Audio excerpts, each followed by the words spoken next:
పోలవరానికి సంబంధించి ఇప్పటికి కూడా చంద్రబాబు నాయుడు గారి సర్కారు గుణపాఠం నేర్చుకోలేదు అని, ఇంతకుముందు చేసిన తప్పులే ఇప్పుడు కూడా కొనసాగిస్తూ ఉన్నారు అని చాలా విమర్శలు వినిపిస్తూ ఉన్నాయి.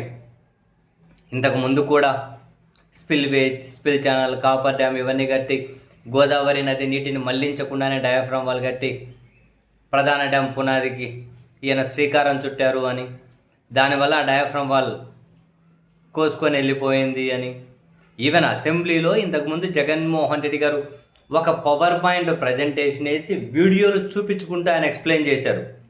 మామూలుగా అది ఇక్కడ వచ్చే నీళ్లను, ఈ నీళ్ళని ఇలా మళ్లించాలి, ఇలా మళ్లించిన తర్వాత డయాఫ్రామ్ వాల్ కట్టాలి అని చెప్పి క్లియర్ కట్గా మళ్లిస్తే, ఆ రోజు చంద్రబాబు నాయుడు గారు వాళ్ళ బ్యాచ్, వాళ్ళ మీడియా ఎటకారం చేశారు.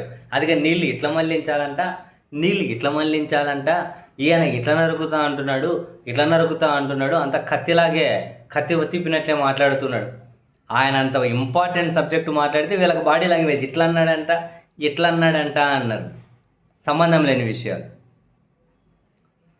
దాన్ని అడ్డగోలుగా సమర్థించుకున్నారు.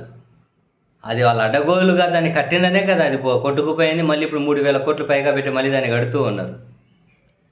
కట్టాల్సి వచ్చిన తర్వాత కడుతున్నారు కదా, కట్టాల్సి వచ్చింది జగన్ గారి పీరియడ్లోని. అయితే తాజాగా కాగ్ నివేదిక కూడా చంద్రబాబు నాయుడు గారి సర్కార్ని ఇదే అంశం మీద కడిగి పారేసింది. పోలవరంలో పెను విధ్వంసం చంద్రబాబు నాయుడు గారి సర్కార్ తప్పిదమేనని చెప్పి క్లియర్ కట్గా వాళ్ళ నివేదిక పొందుపరిచారు.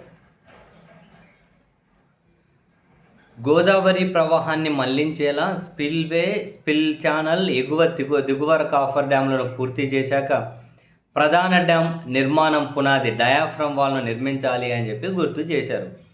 కానీ దానికి విరుద్ధంగా స్పిల్ ఛానల్, దిగువ కాఫర్ డ్యాంలను పూర్తి చేయకుండానే ప్రధాన డ్యామ్ పునాది డయాఫ్రామ్ వాల్ పనులను 2017 ఫిబ్రవరిలో ప్రారంభించి 2018 జూన్ నాటికి పూర్తి చేశారని, 2019 వర్షాకాలం ప్రారంభానికి ముందే దిగువ కాఫర్ డ్యాంలను పూర్తి చేయాలనే లక్ష్యంతో 2018 నవంబర్లో పనులు చేపట్టారని తెలిపింది. కానీ నిర్వాసితులకు పునరావాసం కల్పించలేకపోవడంతో ఎగువ కాఫర్ డ్యాంకు ఇరువైపులా 600 మీటర్ల వెడల్పుతో ఖాళీలను వదిలేశారు అని చెప్పి పేర్కొంది.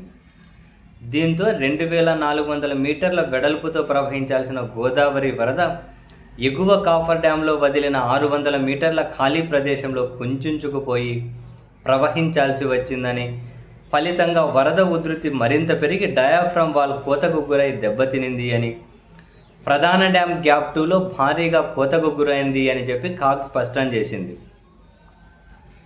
అదే నిర్మాణ షెడ్యూల్ ప్రకారం పనులు చేపట్టి ఉంటే ఈ విధ్వంసం చోటు చేసుకునేది కాదని, డయాఫ్రామ్ వాల్ కోసం చేసిన డబ్బులన్నీ వృధాగా ఖర్చయిపోయాయని, ప్రాజెక్టు పనుల్లో తీవ్ర జాప్యానికి కూడా అదే కారణమైంది అని చెప్పి కాగ్ ఆక్షేపించింది.